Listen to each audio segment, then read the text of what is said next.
Welcome to the Design or Die podcast, meant to connect creatives together and help you navigate the struggles and the triumphs of what it means to be an entrepreneur so that you and your business can thrive. I'm your host, Colette. Let's get creative. Hey guys, so I'm back with another episode. When I was starting this, I literally thought I was being so good and I was like, oh my gosh, I put a new episode out 1 month later. No, it's been almost 3 months because it is already almost mid-December somehow. I don't know. This year I've been really good about holiday shopping early and I think I'm like 85% small business shopping this year. I try to up it every year and try to get all the gifts, just from local small makers. So this year I'm excited to do that. And of course, there's some that I do have to get elsewhere just based on what people are looking for. If there's anything specific, then I have to get it elsewhere. But I try my best to shop local, shop early, and I'm almost done with wrapping gifts up. But I wanted to just jump right into it today. I want to talk about the actual steps it takes to starting a legitimate business. So, first thing you got to do is once you figure out what you're doing, how you're going to do it, how you're going to get in front of people, I do recommend getting online. Before anything, I recommend just like starting an Instagram, website, all of that, putting your product out there and making it accessible for people or your services and just getting in front of people. The next step you want to do from there is make sure you're legitimate. And what I mean by that is get yourself an LLC. You can do this online pretty quickly. I think I went through just an online service. It cost me about $150, I think, for the standard LLC. And the reason why I encourage doing this before you even take payment from people is because if someone sues you for whatever reason or has an issue, it will go after your business and your business assets versus you as an independent person. So basically, the difference is when you don't have an LLC, everything's going under your personal social security number. So if someone comes after you, the state just sees you as yourself and there's no business protection there. So that's why I do highly recommend getting that taken care of before you even start taking any money from anyone. And that's also so you can get set up with your sales and use tax. So basically, that is dependent on which state you're in. Some states are exempt, I believe. If you can and want to get opinions from a small business lawyer, I would recommend doing that. I do not know the specifics because I am not that, but these are just the steps I've done on my own. I haven't gone through anyone specifically, but I am pretty tech savvy in my own right and kind of did my research online. So basically, you just want to make sure you're covered if anything happens. Now, before you're able to set all of that up, because it does take a little bit of time, a little bit of money, I recommend taking projects that are either free to build your skill set or for friends and family and let them pay directly if you want. I think that's a good way to get an idea of what it'll be like in the real world before you actually start taking payment from clients. That way you can kind of work out the kinks ahead of time and know, okay, what should I be focusing on for the next time? What can I do better? How can I look more presentable, more professional? Okay, so fast forward, you've got your logo design, you've got your business name, you've got your LLC taken care of with the state, you have your sales and use tax. Now you can open up your shop to the public. Of course, you can do this with in-person markets, or you can have a website online, or start with Etsy if you're not ready yet to invest in a website or don't have enough product yet. The thing with Etsy is that they do take a percentage. I think it's about 5% right now, but they are a little bit safer and a little bit easier to find random people to buy your things. The most important thing when you're setting up in Etsy is make sure the title of your posts are accurate, make sense, and will get seen by the right people. So what I mean by that is basically title something the exact way someone would look it up if they were on the search. So if they're on Etsy and they're looking for custom macrame earrings or macrame plant hanger, put those exact words in your title for your product. Now, what I also do for my Etsy products is I do put the title of my actual item as well, so that when someone orders, I know what goes with what. And it will give you a printout of what they're ordering with a picture, but also just for my own quality check, I like to know what they're ordering, because if you are using those more broad terms to get seen, you want to make sure you're giving them the right product. So that's my recommendation. And you can make the titles pretty long on there. And what I actually do is I use those same titles for Pinterest. So basically, as a rule of thumb, Pinterest is how you get seen, Etsy is where people can buy, or your website. Pinterest is cool because a lot of people do still use Pinterest besides just millennials. Maybe it is, I don't know. But it is still a good way to get seen. I think a lot of people use Pinterest as a way to show other designers or artists what they want, and that's fine too. But there is a way to link your direct product to it. So if you have the SEO on point, then more people will find it, then they'll have a link to go and then buy it. And if the internet is too scary for you, start with markets. Get your name out there, pass out your business cards to other business owners. Even if you don't make sales at the market, it's a great networking tool.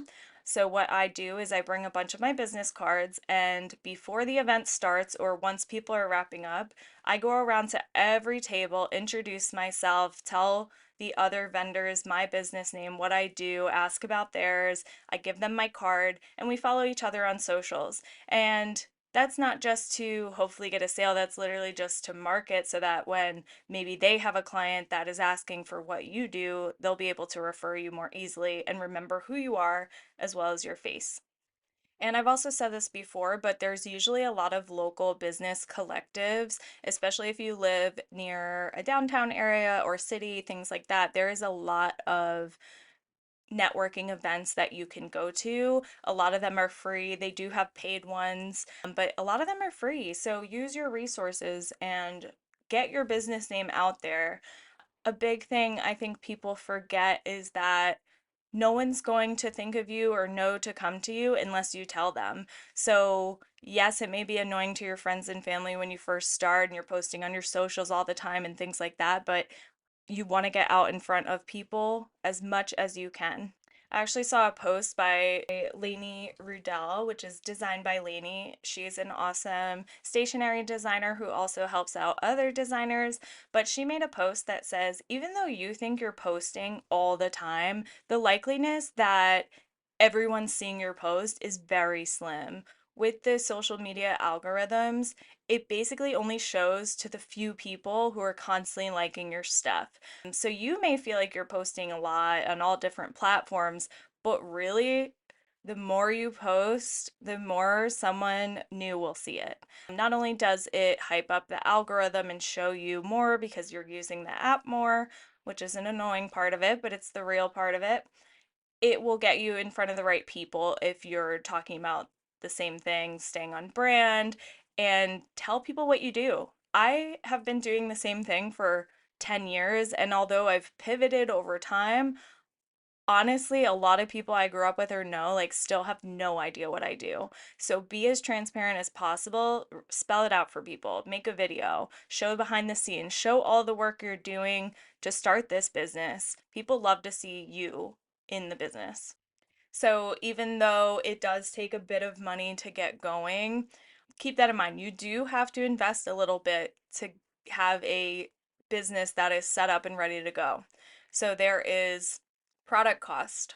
You have to figure out not only what do products cost you, but mark them up, as well as figuring out your pricing, which is, I learned this in back in art school, but basically pricing, you will do cost of product times that by two, three, or four, whatever feels right to you, and then figure out how much you want to make hourly. Then add in your cost of how long it actually takes you times that hourly cost. So basically, it's going to be product with an add-on because you're also doing all the time of sourcing it, paying for shipping, all of that. So up the product cost, add your time, and then add in any additional costs. So if you're paying for like really pretty packaging or your business cards, all the things that it takes you to run this business and give the product, make sure you're including that. Those little things are what people forget a lot of the time. And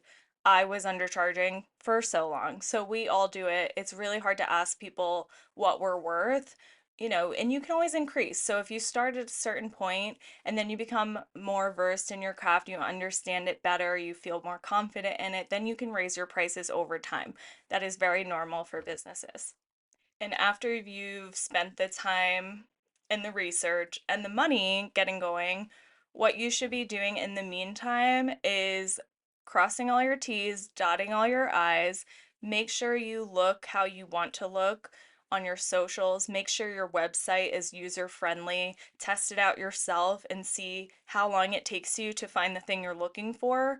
The most important thing when you are making a website or Instagram anything is make sure people can get the information and shop very quickly. They shouldn't have to go through a million links and a million different pages that are hard to read, because then you're setting yourself up for failure. The quicker people can get that information, the quicker they'll find you and potentially shop from you. And once you've done that, once you put yourself out there into the world, give it time. Give it time. I cannot stress that enough. People, when starting a business, really, I think, expect to just get money rolling in fast. I have to tell you, it takes a long time. And usually that's why I recommend, don't quit your day job just yet. Kind of start both if you can. And then when you feel more comfortable, move away from the job that you've been doing into this if that's your goal. But you have to give it time. Nothing is going to happen quick for you. It works as long as you work it, and it works as hard as you work it. And that is usually where people give up, is they spend all this time, effort, money getting it going. They sit back and nothing's happening and they throw it away and move on to the next thing. That is the difference between having success in your business and not, is literally giving it that time and knowing that if you're doing all the things you can on your end, you're showing up, you're telling people about you and what you do, then you can figure out what needs more tweaking and where you can put more effort into. But as you're waiting for the sales and the clients to roll in, I do recommend making content. Film yourself making all the things that you're going to be selling or the services. Show yourself in action. Show all the work you're doing leading up to that. So the best way to do that is getting some kind of tripod or something from Amazon that you can just prop up that can allow you to video yourself while working. If you're going to make a home office, I recommend picking somewhere that has natural lighting, not only to photograph your products, but also to make those videos and make them look presentable. I know it can be intimidating to make reels and videos of yourself talking and things like that, but it does get easier over time. And again, it will feel weird at first, but once people get to know you and get to know your personality and how you speak about things, people actually enjoy that. I have some friends that I've met in passing, they're like acquaintances, and some of them post all the time for their business, and I don't get sick of listening to them. It's usually in your head when you assume that people don't want to hear you talk anymore or aren't interested in what you're doing or you're embarrassed about it, but just keep showing up and keep doing it and it'll get easier. There are so many free resources out there, so you don't have to go and hire a mentor when you're first starting. Check out YouTube, check out what other more popular brands are doing if they're in a similar field. Don't copy, of course, but use it as a guideline to see what's working, what doesn't, and even you as the viewer, see what you actually are interested in learning about. And if you're unsure, ask your followers, ask your friends, ask your network, ask the small business owners in your area, what would you like to see more of, and do more of that. Usually people will just straight up tell you. You guys know I love to give you all the free tips and business advice so your business can survive and thrive. And to keep that going, I've created a Patreon account where you can become a supporter and get exclusive content, one-on-one business advice, and ask me all the things. So if you'd like to help Keep this thing going. Go to patreon.com/design or DIY. Thanks so much. So when going back into the algorithm side of things, the marketing side of things, a good rule of thumb is basically to post something every day or every other day. And if you're not posting every day, at least post a story on your Instagram, share it to Facebook every day. That is so you're still getting in people's view. Basically, what happened in my own business on Instagram, I stopped offering things for this brand because I was kind of focusing on the podcast and my stationery brand. So I wasn't taking any new orders. So I stopped posting on Instagram. Came back a few months later, and now my stuff's getting shown to no one. So it's really important to just show up and stay active on there. I mean, I think all of us are pretty active on social media at least once daily. So just put a quick post, even if it's something simple about what you're doing in your personal life. People honestly love that. You don't have to be salesy 24/7. What they usually say is about, I don't know the exact percentage that people are saying now because it changes, but usually it's about like 70% about you and your life and your behind the scenes, and then that extra 30% is on sales. So basically, when you're thinking about what to post a lot about just you, your day to day, what you do, who you are, what your aesthetic is, what your style is, what are you leaning towards, what does your brand do for the community, what is different about you, and what sets you apart. And then spend 30% actually marketing your products, telling about your sales, telling about where people can shop from you and what makes your product different. So it's kind of a 70/30. And just to be transparent, a lot of being a small business owner is basically doing all the things that are not actually what you're here to do. And eventually you can and will get to a place where you can just focus on your actual craft and what it is that you do best. But in this beginning stages, you're going to have to spend a lot of time photographing products or getting photos made of you, doing the service that you're offering, also updating your website, hiring a designer for your logo, being a social media manager, and finding out how to bookkeep and all of those things. Because at first, you're not going to have the extra money to just hire people to do that for you. So a lot of it is a learning and growth stage in the beginning. And then once you grow, get some revenue, then you can think about outsourcing some of those things. If you're not a solely product-based business where you can use Shopify or things like that, I do recommend finding a CRM. A CRM is a customer relationship management program. So there is a lot of them out there. The two main ones are Dubsado and Honeybook. There are other ones as well that might be more suited to what you are offering.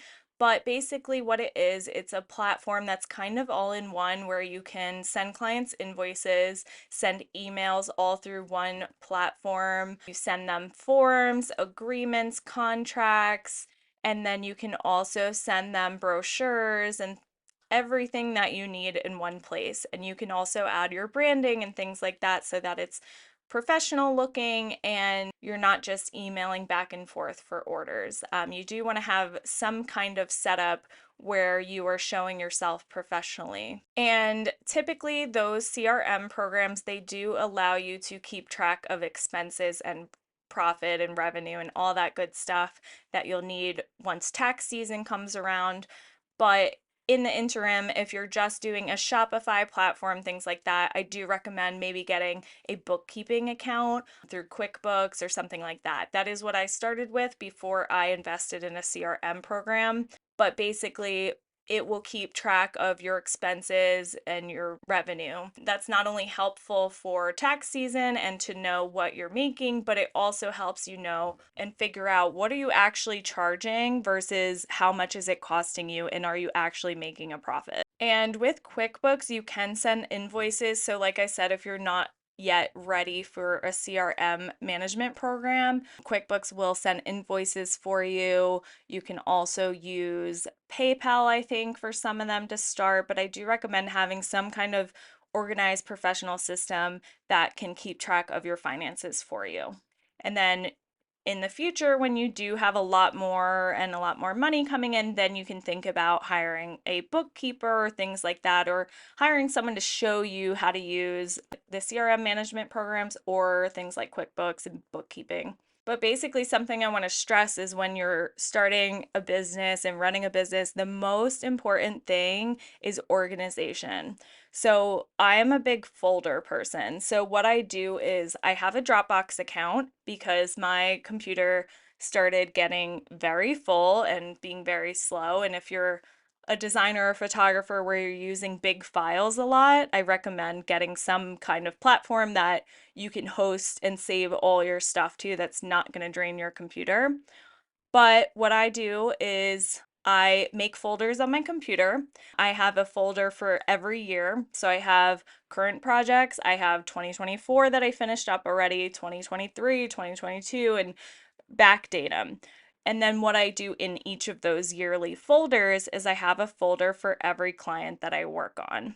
Now, if you're not in a business that this makes sense for, if you're more product based, things like that, you can probably store all of that information on your website or Shopify account, Squarespace, whatever it is that you use. But this is for people that do need a little bit more organization to keep track of certain things. So I have basically a folder for each client. In that folder, I have multiple other folders that says, here's their proofs, here's their contracts, here's their designs, and I have everything just neat. That is to not only keep track of how many clients I'm doing per year or what that looks like, it's also saving files in a way that I can easily find them again. You'll need files not only for portfolio pieces or to put on your website or Instagram, social media, but also if that client comes back in 2 years and they're like, oh, can we use what we did last year but update it? Things like that. I have it organized in a way that I can easily find it again. And because I use Dropbox and I don't just save everything to my computer, if something were to happen to my computer, I wouldn't lose all of that. So I recommend having some kind of outside place where you can store it. I know for photographers, they use like a external hard drive that has a lot of space that they can load off of their computer, but you're going to want some way to keep track of clients and things like that. I also have on there a folder for myself that I title admin, and basically all my personal business stuff is on there. My contract templates, my branding information, my sales tax information, my state tax information, all of that I have in one place so I can easily reference it as well. And back to the professional government stuff, when you have a sales tax ID, you can start going on to different companies' websites and seeing who offers a wholesale discount. So basically, if you're ordering a lot of boxes for your shipping boxes for your business, or tissue paper, packaging, tape, there's so many different things you'll be using. A lot of these places offer wholesale discounts for small business owners or reseller accounts. They're called both. But basically, that means you're going to buy their products at a discount and you're going to use them for your business. And basically, the incentive for them is you're going to use them more if you have a discount with them, so they get more repeat clients that way. And for you, it keeps your prices lower than if you were just to buy like a regular consumer from a business for those products. Just to recap the steps that I wanted to give you in order to start a professional small business. Basically, step one, you figure out what you're going to do, how you're going to do it, and who you're going to sell it to.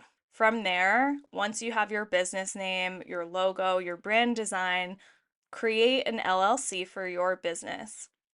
Once you have an LLC, then go into your local state government website and see what is needed to run a business there. You're going to probably set up your tax information with that LLC so that you're protected versus you as an individual. And then you're also going to set up a sales and use tax From there, I recommend getting out on the internet, putting your stuff on socials, like I said, and also going to networking events and markets. Get your name out to as many people as possible, carry business cards with you everywhere you go, and just get the word out there. And as you're waiting for the money and the clients to roll in, make sure you're doing all you can on your end to look professional, make things consistent, post as much as you can, at least once per day, and keep with it. Like I said, don't give up before you get to the hardest part. I've had so many times in all of my different business avenues where I was so ready to give up. It was a lot of work. And almost every single time I would get some kind of sign that told me to keep going, whether it was a big order or support from the community, things like that. Usually, when you're down, you're about to go up. So just keep that in mind and stick with it. And like I said, if you have to toggle between your part-time job or full-time jobs and do this part-time and build it and get more comfortable in it before you quit anything, please do that. And before I go, I did want to share a little posy small business women supporting women moment.